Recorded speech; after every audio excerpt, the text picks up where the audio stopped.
Hello दोस्तों, नमस्कार। मैं आशीष स्वागत करता हूं आपका साधना क्लासेज के इस वीडियो में।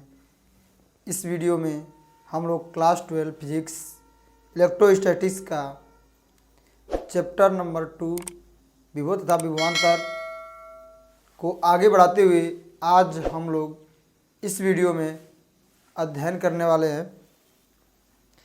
कि विद्युत द्विध्रुव के कारण विभव। विद्युत द्विध्रुव के कारण विभव हम दो स्थितियों में ज्ञात करने वाले थे।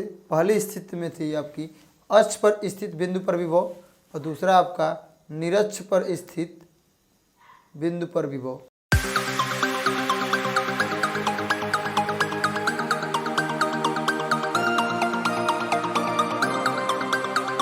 पिछले वीडियो में हम लोग अक्ष पर स्थित बिंदु पर विभव की गणना कर चुके थे। आज हम लोग इस वीडियो में निरक्ष पर स्थित बिंदु पर विभव की गणना करेंगे। अक्ष पर हम लोग पहले वीडियो में कर चुके थे टॉपिक। जो लोग इस वीडियो को नहीं देखे हैं उसका लिंक डिस्क्रिप्शन में और आई बटन में दे दिया गया है। आप लोग जाके उस वीडियो को देख लीजिए, फिर उसके बाद इस वीडियो को देखिएगा ताकि ये टॉपिक आपको अच्छी तरह समझ में आए। इस टॉपिक में हम लोग निरक्ष पर स्थित बिंदु पर विभव की गणना करने वाले हैं। क्योंकि विद्युत द्विध्रुव के कारण विभव की गणना कर रहे हैं हम लोग, तो यहाँ पे पहले हमें विद्युत द्विध्रुव चाहिए। आपको बताया गया था कि दो समान परिमाण परंतु विपरीत प्रकृति के दो समान परिमाण परंतु विपरीत प्रकृति के एक प्लस क्यू और दूसरा आपका माइनस क्यू आवेश एक दूसरे से अल्प दूरी 2a पे रखे हों तो जिस निकाय का निर्माण होता है उस निकाय को हम कहते हैं वैद्युत द्विध्रुव। इसके पहले वाले वीडियो में हम लोग अक्ष पर स्थित बिंदु का विभव की गणना कर चुके थे। अक्ष पर स्थित बिंदु आपका जो था वो आपका ये जो द्विध्रुव है इसके अनुदिश था। अनुदिश जो क्रिया रेखा थी ये आपका अक्ष था। इस पे हम लोग विद्युत विभव की गणना कर चुके थे। इस वीडियो में हम लोग निरक्ष पे, चूँकि अक्ष ये हो गया तो निरक्ष इस लाइन से हट के कहीं पे भी कोई पॉइंट ले लेंगे, उस पॉइंट को हम कहेंगे निरक्ष।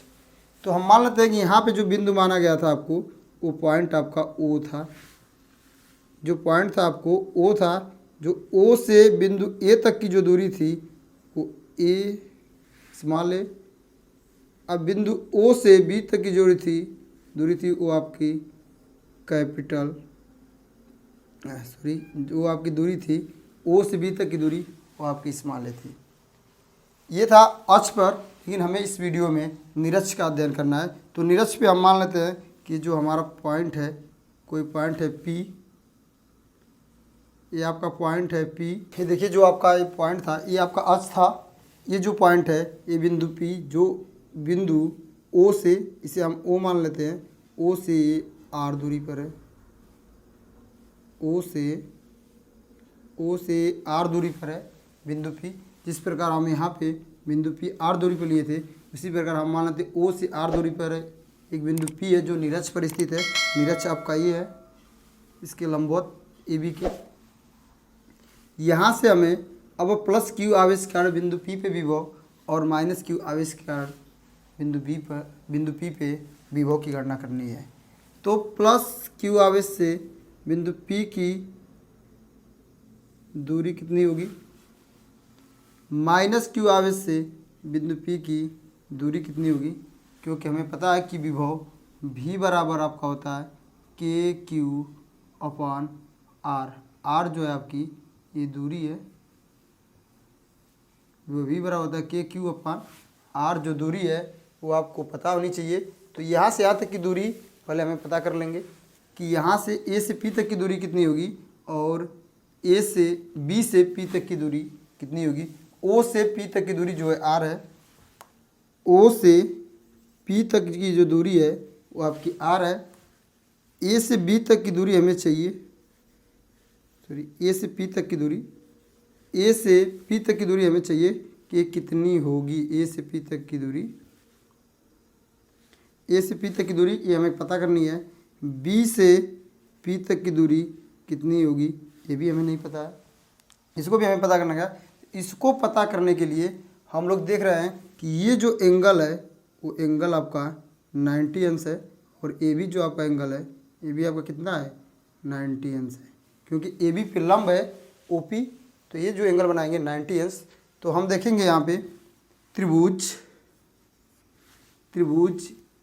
ए ओ पी में, ए ओ पी में चूँकि 90 अंश है तो हम लिखेंगे समकोण त्रिभुज, समकोण त्रिभुज ए ओ पी में। तो ए ओ पी में पाइथागोरस प्रमेय लगा दें हम, पाइथागोरस प्रमेय से, पाइथागोरस प्रमेय यह कहती है कि यदि कोई समकोण त्रिभुज है, मान लीजिए ये आपका समकोण त्रिभुज है, ये हमारा पॉइंट ई है, ये ओ है, और ये आपका पॉइंट पी है, जैसा कि आप इधर देख रहे हैं ये एंगल आपका 90 अंश है। तो पाइथागोरस प्रमेय कहती है ये वाली जो लंबवत भुजा है ये हमारी आपकी लंब कहलाती है, ये लंब है। ए ओ जो है हमारा आधार है, और ए पी जो है ये कर्ण है। तो पाइथागोरस ने समकोण त्रिभुज के बारे में एक प्रमेय अपना दे के गए थे, उन्हीं के नाम पे जो पढ़ा था पाइथागोरस प्रमेय थी। वह पाइथागोरस प्रमेय यह कहती है आपका कि कर्ण का वर्ग बराबर लंब का वर्ग प्लस आधार का वर्ग, कर्ण का वर्ग बराबर लंब का वर्ग प्लस आधार का वर्ग। तो इसमें हम देखें तो यहाँ से यहाँ तक की जो दूरी है ओ से बी तक की दूरी ए है, ओ से बी तक की दूरी ए है, और ओ से ए तक की दूरी भी आपकी ए है।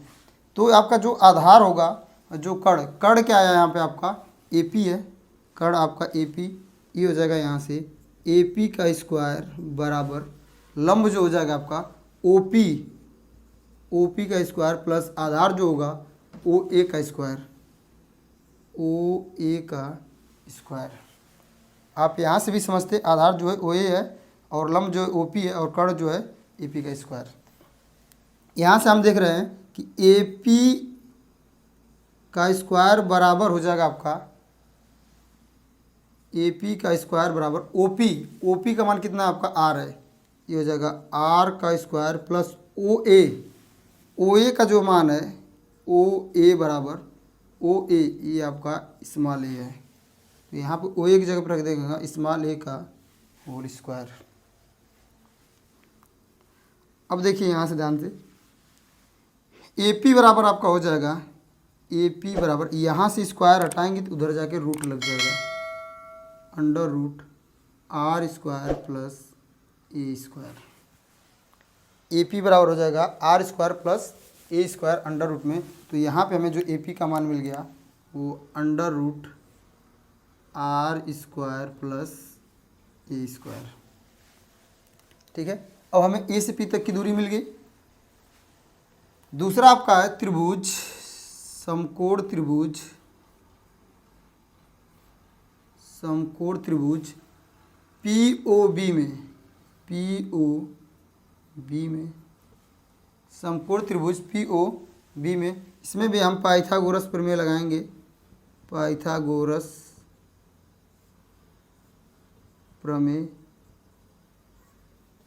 प्रमेय से हम इसमें भी देखेंगे। इसमें जो आपका लंब हो जाएगा वो आपका ओ पी हो जाएगा, आधार जो होगा ओ बी हो जाएगा, और कर्ण जो होगा पी बी। तो यहाँ से हो जाएगा पी बी का स्क्वायर बराबर ओ बी का स्क्वायर आधार का स्क्वायर प्लस लंब जो होगा आपका ओ पी का स्क्वायर। तो यहाँ से ओ बी का जो मान होगा ओ बी आपका क्या होगा ए होगा, ओ बी बराबर होगा आपका ए, ओ पी बराबर आपको पता ही है, तो ओ बी बराबर हो जाएगा ये ए स्क्वायर प्लस ओ पी का मान है आपका ओ पी बराबर आर, ये हो जाएगा आपका आर स्क्वायर, ये हो जाएगा पी बी का स्क्वायर। यहाँ से हो जाएगा आपका पी बी बराबर आर स्क्वायर को पहले लिख लें, कोई दिक्कत, आर स्क्वायर प्लस ए स्क्वायर, और यहाँ से स्क्वायर हटाएंगे तो इधर आके रूट लग जाएगा, ये जगह पी बी बराबर आर स्क्वायर प्लस ए स्क्वायर। तो इसकी भी वैल्यू जो आपको मिल गई आर स्क्वायर प्लस ए स्क्वायर। दोनों चीज़ चाहिए थी दोनों जगह से विभव ज्ञात करने के लिए, क्योंकि विभव के लिए हमें चाहिए कि विभव वी बराबर के क्यू अपान आर, दूरी, उनके बीच की दूरी चाहिए, जो हमने पाइथागोरस प्रमेय लगा के इन दोनों ट्रायंगल से ज्ञात कर लिया है कि इन दोनों आवेशों से बिंदु P की जो दूरी होगी वो कितनी होगी। ठीक है, अब आइए सूत्र को भी उत्पत्ति करते हैं। आइए देखते हैं कि इस प्लस Q आवेश के कारण बिंदु P पर विभव, प्लस Q आवेश के कारण, प्लस Q आवेश के कारण बिंदु P पर विभव, बिंदु P पर विभव ये हो जाएगा V प्लस Q बराबर हो जाएगा आपका, इस फार्मूले का यूज करें तो K Q अपान R की जगह पे हो जाएगा आपका आर स्क्वायर प्लस ए स्क्वायर, आर स्क्वायर प्लस ए स्क्वायर माइनस Q आवेश के कारण, आवेश के कारण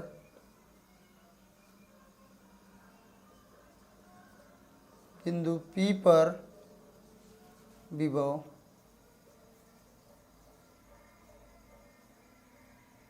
माइनस Q आवेश के कारण बिंदु P पर विभव, ये हो जाएगा V माइनस Q आवेश बराबर K माइनस Q, तो यहाँ पे जो है आपका अंडर रूट है, ये होगा अंडर रूट, तो यहाँ पे भी होगा upon under root are square plus A square. Minus Q आवेश के कारण बिंदु P पर विभव V माइनस Q बराबर आपका हो जाएगा K minus Q upon under root are square plus A square. ये हो गया आपका समीकरण नंबर 1 और ये हो गया आपका समीकरण नंबर 2। अब यहाँ पे जो होगा कुल विभव जो होगा, कुल विभव बिंदु P पर, बिंदु P पर, तो ये हो जाएगा V बराबर, Vp बराबर हो जाएगा आपका V प्लस Q आवेश के कारण, और यहाँ पे हो जाएगा प्लस V माइनस Q आवेश के कारण, दोनों को जोड़ देंगे तो यहाँ पे कुल विभव मिल जाएगा, दोनों को जोड़ देंगे तो यहाँ पे कुल विभव मिल जाएगा। तो यहाँ से हो जाएगा आपका Vp बराबर K प्लस Q आवेश के कारण K Q upon under root, K Q upon under root are square plus A square, plus और ये हो जाएगा आपका K minus Q upon under root are square plus A square, यहाँ से हो जाएगा, यहाँ देखिए माइनस है और ये प्लस है तो माइनस हो जाएगा, तो Vp बराबर हो जाएगा आपका k Q upon under root are square plus A square minus के Q upon under root are square minus a square.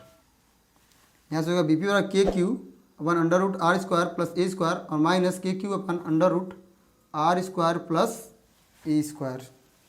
तो यहाँ से हम देख रहे हैं कि ये दोनों वैल्यू आपस में बराबर हैं, और जब दोनों वैल्यू आपस में बराबर होती है, जैसे 2 में से 2 घटाएंगे तो आपको 0 मिल जाएगा। तो यहाँ पे जो है K Q upon under root are square plus A square है, माइनस के Q upon under root are square plus A square है।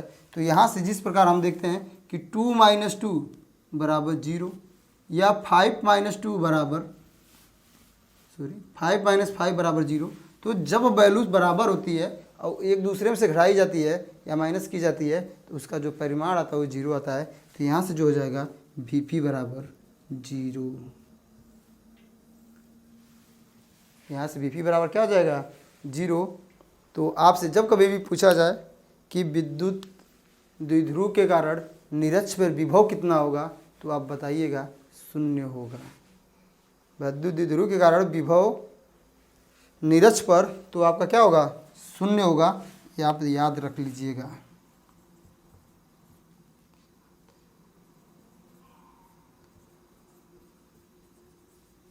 याद कर लीजिए कि बिंदु निरक्ष पर किसी बिंदु P पर विद्युत द्विध्रुव के कारण जो विभव होगा वो 0 होगा। यह था आपका विद्युत द्विध्रुव के कारण विभव निरक्ष की स्थिति में। अक्ष पर नहीं, निरक्ष पे। पिछले वीडियो में हम आपको अक्ष पे बता चुके थे।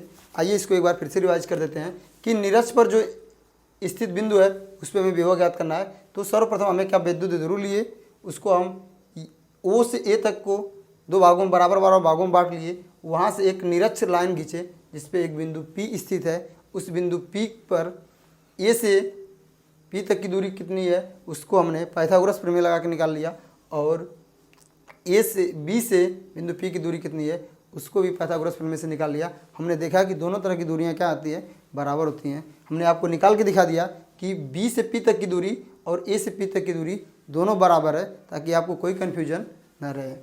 फिर उसके बाद हमने प्लस Q आवेश के कारण बिंदु P पर विभव, तो प्लस Q आवेश के कारण बिंदु P पर विभव। तो विभव के लिए हम लोग जानते थे बिंदु आवेश के कारण KQ/R दूरी होती थी। तो इनके बीच की दूरी हमें जानना जरूरी था, तो इनके बीच की हम दूरी निकाल लिए और उसके बाद से यहाँ पे रख दिए। तो प्लस Q आवेश के कारण KQ/√R² + A² आपको मिल गया।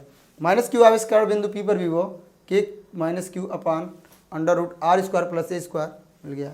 कुल विभव बिंदु P पे, तो Vp बराबर V + Q के कारण और V - Q का दोनों को जोड़ देंगे तो हमें नेट विभव यानी कुल विभव मिल जाएगा। यहाँ से Vp बराबर हमने सबका मान रख दिया समीकरण 1 और समीकरण 2 से। मान रखने के बाद यहाँ पे प्लस और माइनस से आपका ये माइनस हो गया, और जब वैल्यू सेम होती है तो जब उसको माइनस करते हैं तो वैल्यू जो आती है 0 आती है। तो इस बिंदु P पे जो विभव मिला वो Vp बराबर 0 मिला। तो इसको एक बार आप लोग नोट कर लीजिए। ये था हमारा विद्युत द्विध्रुव कारण बिंदु, ये था हमारा विद्युत द्विध्रुव कारण स्थित किसी बिंदु पर विद्युत विभव, जो पिछली वीडियो में हम लोग आपको बता चुके थे। अक्ष पर स्थित बिंदु कारण विभव, इस वीडियो में हमने आपको समझाने की कोशिश की कि निरक्ष पर स्थित किसी बिंदु पर विभव का मान कितना होगा, जो इस वीडियो में आपको बताया गया। यदि आपको वीडियो पसंद आए तो प्लीज़ वीडियो को लाइक, शेयर और कमेंट करना ना भूलें। यदि आप चैनल पर नए हैं तो चैनल को सब्सक्राइब करना ना भूलें।